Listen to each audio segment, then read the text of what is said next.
I'm here with Lori, who had her son come and see me after he was bullied and had anxiety, and it's now completely gone. And she's going to share her story. All right, so Lori, can you tell me a little bit about what Darius was struggling with before he came to see me? So Darius was struggling with anxiety. Anxiety from teachers in school, and then he didn't work up to their expectations. So they would say things to him in class, which in turn got kids in class to be mean to him. So he was really, holding all that in and struggling with making friends, or he was trying to make friends, but they didn't. They were like listening and mimicking what the teacher was saying to him. So he was having trouble expressing that and just holding all those feelings in. I'm just blown away that that is actually happening. Right. That is so damaging. I can't believe that's happening in school. Ridiculed, rejected in front of everybody. Mm-hmm. And then everyone else is throwing stones at you, pretty much. Yeah. In this, it didn't happen in the other grades. It was his 5th grade year. Okay. And this particular teacher would get the kids to say things to him. He had a project to do at school, and he was struggling to tell me about the project. Okay. So I wrote an email to the teacher just explaining, as you know, he was out because of the anaphylactic reaction, and he's struggling to tell me about the project. If you can just give me some insight on it so I can help him. She took that email and put it up on her smart board for all the kids to read, and told the kids that did your mummies have to write to me and ask me about the project. And I didn't know about it until another parent called me. When we're young, we don't know what's right and what's wrong. We pick up and we're so impressionable. So that impression was on him that you're slower. It really lowers their self-esteem tremendously. So then when we believe that we're not good enough, then we are going to attract friends that treat us without respect and kindness, because we just want love and attention. That's our greatest desire, is to feel accepted and to feel loved. And we just want to be part of the group. We don't want to be different from everyone else. We just want to feel like you belong. So he saw you doing some hypnosis scripts. How did you find hypnosis scripts? And I know that you wanted him to see a therapist. He was closed to it. Why do you think he was closed to seeing a therapist? I guess he didn't want to sit and talk with anybody. Okay. Yeah, he didn't want to talk. Right. I think he felt like, I can deal with this myself, and it didn't seem right to him, just talking. I mean, he would talk to me. Yes. But he just didn't. He didn't want to. And how did you find hypnosis? For him or for myself? For yourself. For myself? I found it years ago. Okay. So, and it was something that I had a lot of anxiety. Okay. And, I found, I needed to work on things. And some of the things that I was doing, I didn't even realize was anxiety. And then, when I started working with anxiety, I was like, I did some of the things I did before was anxiety.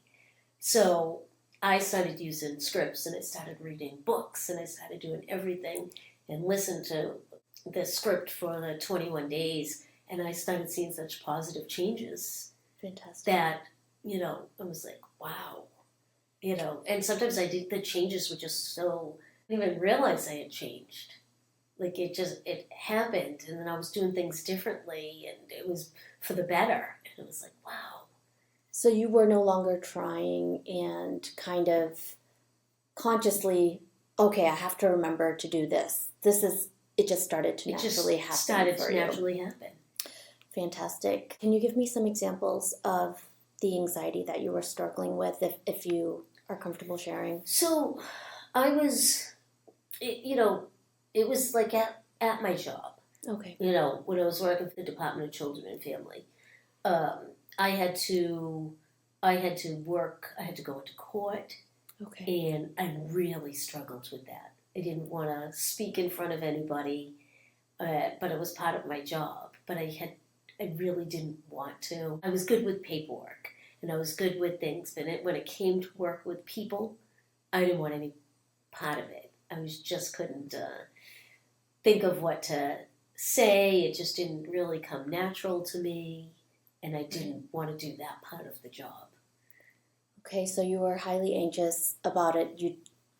You didn't want to have that interaction, so it was affecting your job. Mm-hmm. So you would find somebody else to do this with you. And then what happened after you listened to the scripts? I was able to just go into court and be able to go in and present to the judge whatever we had. And before you knew it, they were like asking me to be the one to go into court all the time. And it was like, oh, okay, I like this. I don't mind. Yeah. And then I was the one that they were coming to go in to set limits with parents, set boundaries with parents. Oh, and it was my whole role. And then before you know it, I was asked to take a supervisory position. And I think without the hypnosis and trying to work on all that anxiety, I was able to take a supervisory position and just do it. And then I had people working under me.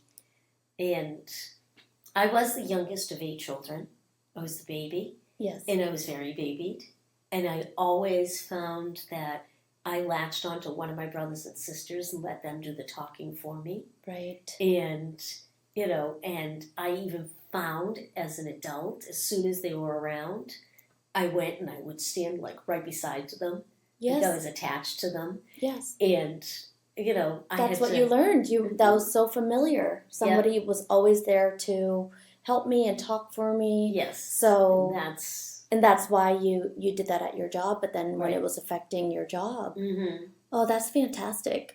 What would you say to anybody who is skeptical of the hypnosis? I think they have to research, read about it, yes, and learn about it. Give it a try, and then what made you so open to hypnosis? Because people are scared.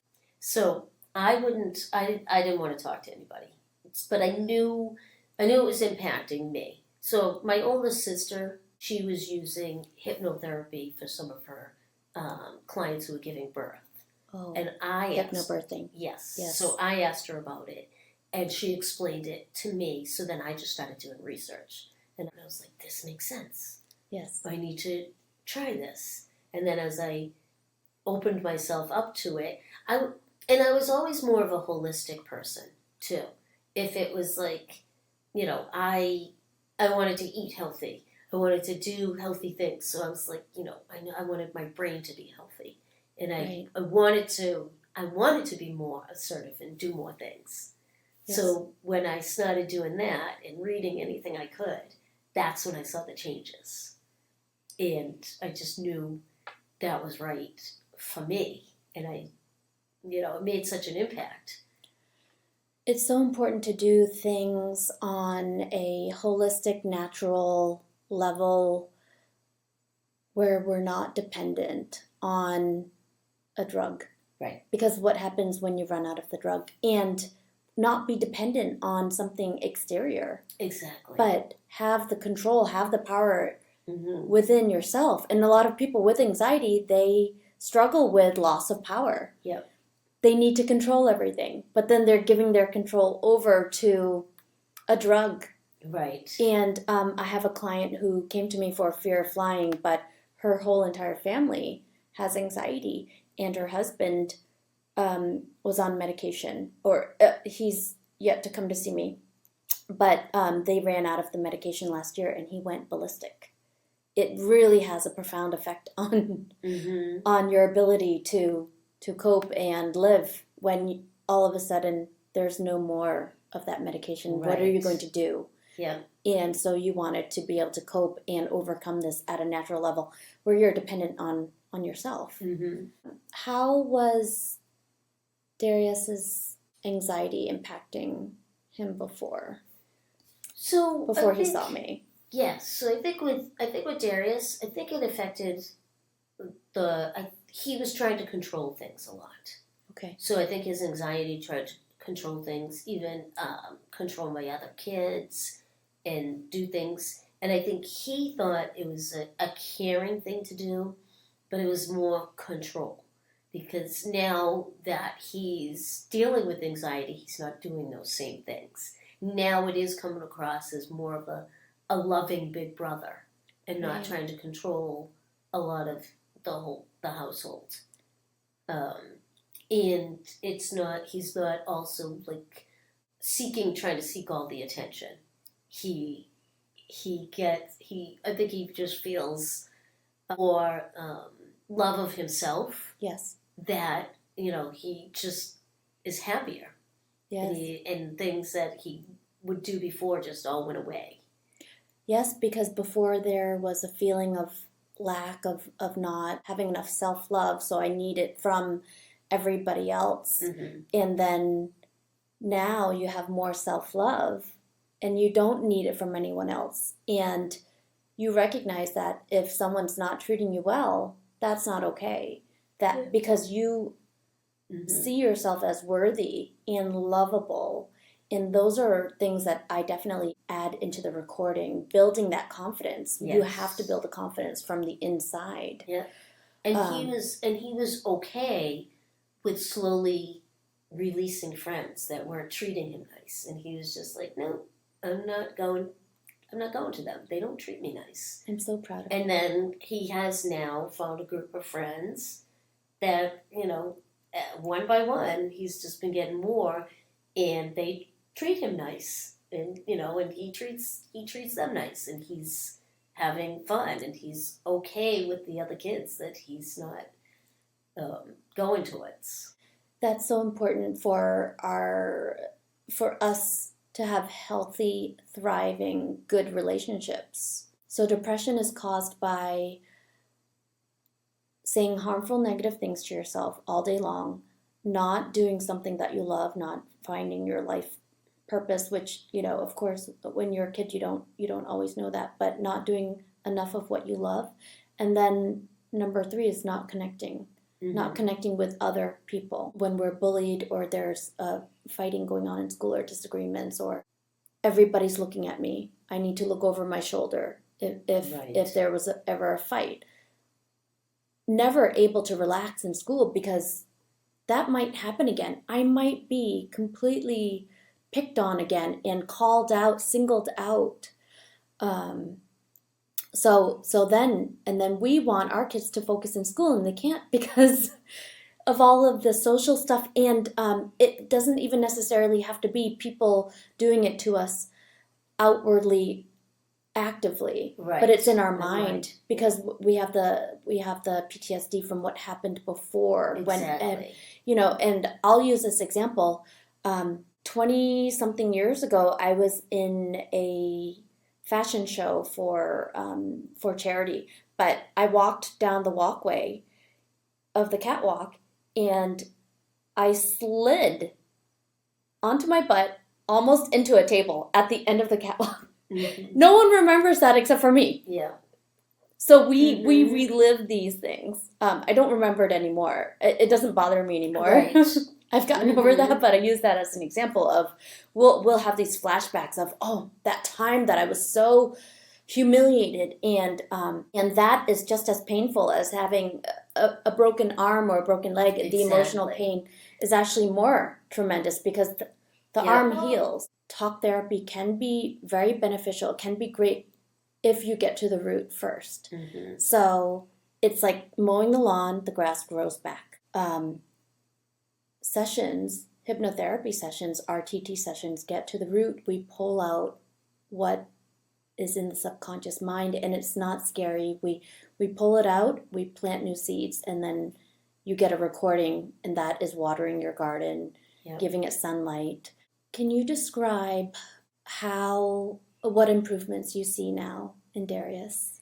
So definitely more confident, more Yes. self-esteem. He's now able to speak up for himself. I think before he wouldn't speak up because he figured like nobody's going to even listen to me. It's not going to change anything. So he now knows like, if it's something that can be changed, it could be, we can talk about it and it can change. And, I think that makes him feel happier that he has a voice and he can voice it. And and I don't think it's just with age. He was also afraid with his allergies to speak up, like if he needed Benadryl or he needed something, because kids in school would say things to him about having his food allergies. Okay. And now he has no trouble speaking up and saying, like I need to take some Benadryl and we had to talk about it. Like if you have life-saving medication, you have to be able to say, speak up for yourself. I need that. Yes, without being afraid of judgment. Yep. The fear of judgment is real, and it will prevent a lot of kids from speaking up for themselves and voicing that they need something that could save their lives. Yep. So, and now he has no problem when he goes out. He's like, no, I need to take my EpiPen with me. I need to have my Benadryl with me. And he doesn't care what anybody thinks. He's like, I need that for me. Exactly. And that's a big change. That's a big difference to just not have that fear of what anybody else thinks why I have this or why I'm carrying this. And as a parent, you just want your kids to be confident, and because you love them so much, you know their potential, you know how amazing they are, and you just want them to be able to show it and have that confidence. And we dealt with the whole side of teachers and doctors. The teachers would say he has attention deficit disorder because he's not paying attention. He's doing this instead of doing the work. And they wanted him, like teachers would call his doctor. And the doctor would go, you need to come and see me because the teachers want him on medication. And I would go in and the doctor would almost like threaten me. Like, well, he needs to try ADD medicine. His teachers say it would be good for him. And I'd be like, well, what if I don't want to? And they're like, well, you can choose not to, but we can also report you. So I dealt with that. Wow. And then we tried, went along with them, we tried medication. I saw it was terrible for him. It was terrible. So at some point I put my foot down and I was like, because he kept thinking, oh no, this medication's, I need this medication. And I was like, no. And it was medication for attention deficit, not for anxiety. Yes. So there's a big difference. When we got to the root of the anxiety, it was he wasn't attentive to certain things because he was afraid he was going to be called on and have to go up to the board and do something. So he'd look inattentive. So he didn't have to do. Yes. He wasn't called on, which isn't attention deficit. It's anxiety. It is anxiety and fear. So finally, got a different pediatrician in that office who listened to me and said, okay, he doesn't need medication. Listen to the parent. Yes. And let me figure out how to deal with his anxiety. And once that's what we had to deal with, without medication. And that's and it's made a big difference. And that ADD medicine changes your personality. So we had to go back and go, this is your personality, not on medication. Right. We can't even get into how medication changes us. Yep. So how's your anxiety now, Darius? It's good. It's good. I know I love to measure everything. So your anxiety was a 10 before, or 10 being really high. What would you say your anxiety was before, and how did you feel when you thought about going to school before? How did you feel? I felt good Mm-hmm. about going to school. Before, when you had the anxiety, or when you were afraid of kids talking down on you? Probably. I can give an example. Well, Okay, last night we were, Um, Darius has kind of made he's always, this was a big change. He's always controlled his room, which kids like their own space. But he really couldn't handle it if one of the kids went into his space or anything. And it was like over the top. And last night, my Kai, 9-year-old, she was fooling around with him, and she was on his bed and on his space. And he just started laughing about it. And he was just like, okay, Kai, it's time to go. You gotta move. so your anxiety is a lot lower now. So your home is more harmonious. Yes. Yeah, it definitely is. It's a lot more harmonious. And you've talked about how Darius now, wanted to wake up at 6 in the morning on the weekends and keep his schedule. Mm-hmm. And when he went to orientation in August, he was happy to go to school. Yes. He was excited. He didn't feel. Mm-hmm. How was it before, and how was it after the session with me? He definitely didn't have that. He didn't even seem anxious. He would just get up and put his uniform on, and he'd be ready to just ride his bike and head off to school. And how was it before he saw me? He would always get up and get ready. That was never a problem. But then when it was time to leave, it's when he stalled. He was kind of like, I want to go, but I don't. I'm afraid of what's going to happen when I get there. I don't want to see, I don't want to see the kids. I just, I don't want to, I want to go, but I can't, I don't think I can do this. I just don't, that's how he would do it. And then he'd kind of reluctantly just leave because he would see the time and he knew the right thing. You have to be in school by a certain time. But then he came to me and he said, I don't know what I'm going to do to myself if I have to go into school with these kids again. And then that's when I said, there's got to be we got to do something now. Because I'd never heard him talk like that. Yes. And that's when I said, all right, I need to make changes. And then when I told him we were going to do the online private school, he just gave me a big hug and was just like, thank you. Thank you. Because, and but I knew I had to get to the root of all of it and kind of help him heal. Yes, and you're so fortunate. You're so fortunate that he spoke up because a lot of kids don't. Mm-hmm. And that is very scary to a parent. What was it about me that made you both feel really comfortable about coming to work with me? I looked up a whole bunch of places. When I read yours, I just had a good feeling about it. I was looking up the testimonials and I was just reading about you and I was just like, Darius, I think this is, I think this is the one. I just felt it from everything I read that I think this would be good for you, but I didn't know whether you took on kids. And that's why I emailed saying, do you work with, a 13-year-old? Yes. And I just knew that someone could get through to him on the unconscious level and just help all of this to, help him be more relaxed every day. And it was a good decision. And confident. Darius, what do you like about working with me? Mostly just, I like how it helps me more. So we've had about 4 sessions now, but even after the first session, there was a huge change. There was a huge change. Yep, I just started seeing things melt away.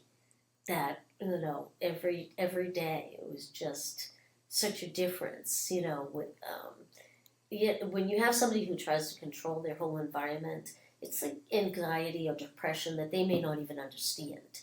And it does. It puts your household on alert all the time because you don't know what you're going to deal with. And when that all started just melting away, it was just like, you're laughing and you're happier, and he was able to communicate better with and not just try to control it his way. He could communicate, and it was like just makes everything more harmonious. Harmonious and peaceful. One of my colleagues who are hypnotherapists don't work with kids. They're very afraid to work with kids. And I absolutely love working with kids because they're so open to change. I was going to say open. They're so open to change. They absorb the tools. I give them tools during the session. I give them tools after the session. And they just take it and run. They don't overthink things. Right. And in my sessions, there isn't a lot of talk. It's very much, how does that make you feel? And how do we overcome that? And it's very easy. I absolutely love working with kids because they want it so much, and they're not conditioned. How would you describe the program, my program, to anyone who was going to listen, who's stuck and wants their kids to be less anxious and confident and overcome bullying? I can tell you. So, I try to talk to parents all the time. They're not open to it. So, I run my after-school program from my business. You have a karate studio. Yep. So what I do with my kids, and especially the ones that I see have a lot of anxiety, a lot of different things who are having problems in school and problems with making friends, in my classes, we do meditation. And so what I have actually done, and we do a lot of visualization, and when these parents see the changes that their kids are making. Yeah. Like I have one little boy who the school was trying to kick him out of school. And when I worked with him, not to the extent that you do, but just getting him to learn to meditate. Yes. And to, stop. I used stop, breathe, and think before he reacts to anything. Right. And when the parents see the change, then they come back to me and they want to know what I'm working on. And then they're open to it because they see the only very little bit that I'm doing has changed their child. When their child is saying to them, when they ask them, well, what's the change? You're having great days in school now. He goes, well, I would stop, breathe, and think before I reacted on that or did that. I have kids who couldn't even be in a regular classroom because they were having so many behaviors at school. Right. To get them, they're in a regular classroom. And that's coming 5 days a week with us. And just that little meditation. And in the karate studio, we bow to each other just, as at different ranks. I'm a master black belt. And some of the parents would say to us, well, why do they have to bow to you? And I would just explain to them, I go, number one, it's just a sign of respect. We're their teacher. It is. I said, but number two, these kids are so fast-paced in this world that it takes them to just slow down for a minute, to put their feet together, their hands to their side, and bow. It slows them down. Yes. And they're present for a moment. Yeah. Because the fast pace is every 3 seconds, we need to switch over to this. Exactly. And those little things made changes in their life. So great tools. Yep. And that little bit isn't even what you do. So then parents, I finally can tell them about the changes that, hypnosis has made in my own kids, in my own life. And they're more open to hearing it. Reaching the goal, that visualization as an athlete is just as important as physically practicing, if not more. I mean, they're equally as important, but when you can see the end and seeing yourself follow through, that's when, because your mind tells your body what to do. Right. Stop breathing. As simple as that. And it's such a great tool. They're self-sufficient now. Mm-hmm. They're not relying on somebody to tell them what to do, and they're actually stopping and thinking. Yep. Yeah. How else would you describe just what I do with your kids, or what I've been able to do with your kids? Well, they're open to it. So they don't mind listening to the scripts.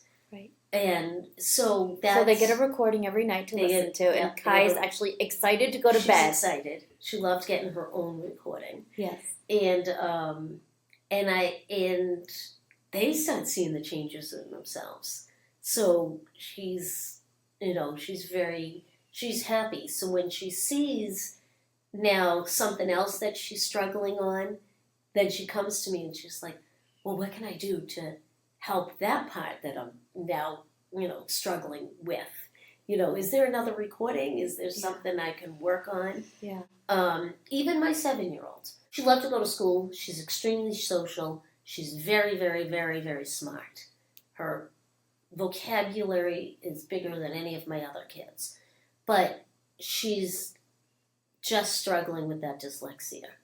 She realizes, I have these challenges, but these challenges are okay because I have strength in other areas that she's now seeing. She has strength that the other kids may not have strength in that area. And her teacher's listening to her. So she'll say, can I take that test by saying the answers to the teacher? And she gets 100%. Instead of writing, oh, look at this. And she came up with that, and her teacher contacted me and said she came up with that on her own. Yeah. So she realizes that's what she has to do. Yeah. And then she's like coming home, like, look at what I did. Yeah. And she's just so much more confident. And that's the comprehension script recording that she was listening to. Yep. It's fantastic. And it's made a big difference. Yeah. With her. And that's those recordings, they go into your subconscious mind. So what we do when we listen to the recordings is we go into alpha state. So when we roll up our eyes, we go into alpha state where the mind is very open to suggestions. And Jose Silva did this with his kids when he was helping them study. He had about 10 kids, but he realized that they were having trouble focusing and absorbing information when they were fully awake. So he would get them a little bit relaxed, get them into alpha state, and then they started thriving in school. Mm-hmm. It's really making a change while your brainwave is in a more receptive state. Yeah. That's the power of the recording. Because when they're trying to listen to it, and then there's all these other distractions, but when you breathe a certain way and you go from beta to alpha and then into theta, everything that you're hearing, you're actually absorbing. Mm-hmm. So our program is we have the sessions. When it's with kids, it's a half hour, 45-minute session. It doesn't need to be, when I work with adults, it's an hour and a half maybe, because there's a lot more to unpack. Right. 30 minutes, 45-minute sessions in person or over Zoom. And how do you see the kids when they come out of the session? And for anyone who's, what I'm afraid for my child to go in and have an RTT session or a hypnotherapy session. It's just a subconscious session. Yeah. It's just alpha state. So your kids come out. And they're happy. And they're happy. And they love it. They were like, that feels so good. That was great. Yes. And I don't even know if they even understand why they feel so good. But they do. They carry that on. They've expressed it to me in the car. And I'll just say, how was it? Darius will go, I feel so good. Yes. I just feel so good.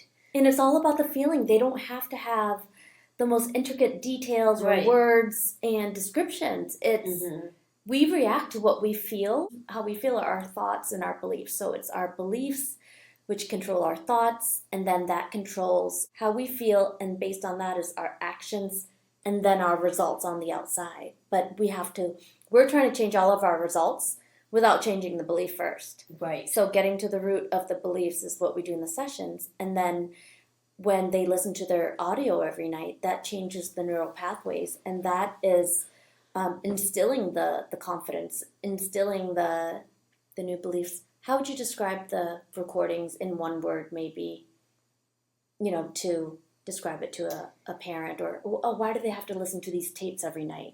They're 20 minutes, and they go to sleep to them. They don't even have to be awake to listen. I mean, the one word that comes to me is that it's just inspiring. You may not understand it, but that's the way I see it. They just seem so happier. It's just like they don't even know why. Like Kai's just like skipping out of the session, and just like I feel so good. And to just hear him go, I feel great. I feel really great. Is just so amazing. That's the result you want. Yeah. Well, thank you so much for sharing with us, Lori Bradley of Massachusetts, owner of Silver Street Studio, Karate Studio, and also and mother of 4. Yes, well, mother of 4. Yep. Yes. I have 3 older kids too. Yes, so mother of 7. Yep. 4 under 13. Yes. And a business, a job, sports, schools, doctors. Yep, I definitely couldn't have done it if I didn't take care of me. Exactly, you took care of your anxiety first, and now everyone else is reaping the rewards, and you're able to live a happy, less stressful life. Yes. Thank you so much for sharing with us. Yeah, thank you, Darius. He's been here with us almost the entire time, just so patient. Thank you.